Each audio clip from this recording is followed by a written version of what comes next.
வணக்கம் தோழர்களே. இது லீன் பல்கிங் வாழ்க்கையில் நாள் 6. காலையில் எந்திரிச்சு மீல் ப்ரிப்பேர் பண்ணதை வீடியோ எடுக்க மறந்துட்டேன். அப்புறம் குளிச்சுட்டு நீ காலைல வீட்டில் சாப்பாடு கிடையாது, எங்கேயோ ஃபங்க்ஷன் சொல்லிட்டு அப்பா அழைச்சிட்டு போயிருந்தாங்க. அங்கே போய் பாரபட்சமே பார்க்காம ஒரு அடி அடிச்சுட்டு இதுக்கு வந்துட்டு ப்ரோட்டீனுக்கு 3 முட்டையை முழுங்கிட்டு அப்புறம் நம்ம காலேஜுக்கு போயிட்டு மத்தியான மீலை சாப்பிட்டு வீட்டுக்கு வந்துட்டு ப்ரீ ஒர்க் அவுட் மீலை அடிச்சுட்டு ஜிம்முக்கு சரியாச்சு.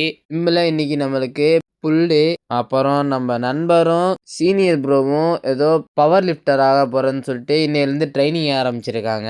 அவன் என் நண்பர்லாம் போட்டு கொன்று எடுத்துடுச்சு. இன்னைக்கு எனக்கு ஒர்க் அவுட் சீக்கிரமா முடிஞ்சிருச்சு. ஆனா அவங்க ஒர்க் அவுட் முடிக்கிறதுக்கு நைட்டு 10 மணி ஆயிடுச்சு. முடிச்சுட்டு உடனே வீட்டுக்கு கிளம்பாம அப்புறம் தான் உட்காந்து போசிங்கே பண்ணிட்டு இருந்தோம். எல்லாம் நாங்க 3 பேரு, எங்களுக்கு பயம் என்னன்னே தெரியாது. எங்க போனாலும் அங்க ஒரு நல்ல கலர். அப்புறம் வீட்டுக்கு வந்துட்டு போஸ்ட் ஒர்க் அவுட் மீலையும் டின்னரையும் சேர்த்து சாப்பிட்டுட்டு தூங்க போகிறதுக்கு முன்னாடி பாலில் சத்து மாவு கலந்து சாப்பிட்டு நான் யூடியூப்லேயும் வீடியோ அப்லோட் பண்ணிக்கிட்டு இருக்கேன். அங்கே வந்து ஒரு ப்ரோ வந்து எப்படி டயட் கஸ்டமைஸ் பண்ணணும்னு சொல்லிட்டு வீடியோ போடுங்க ப்ரோன்னு சொல்லியிருந்தாரு. அந்த ப்ரோக்காண்டியே விரைவில் அப்லோட் பண்ணுறேன். அப்புறம் காலுக்கு மருந்தை போட்டு நீங்கள் நாளாக முடிச்சுக்கிட்டேன். நாளைக்கு வீடியோவில் சந்திப்போம். மறக்காமல் ஒரு ஃபாலோ அழுத்தி வச்சுக்கோங்க.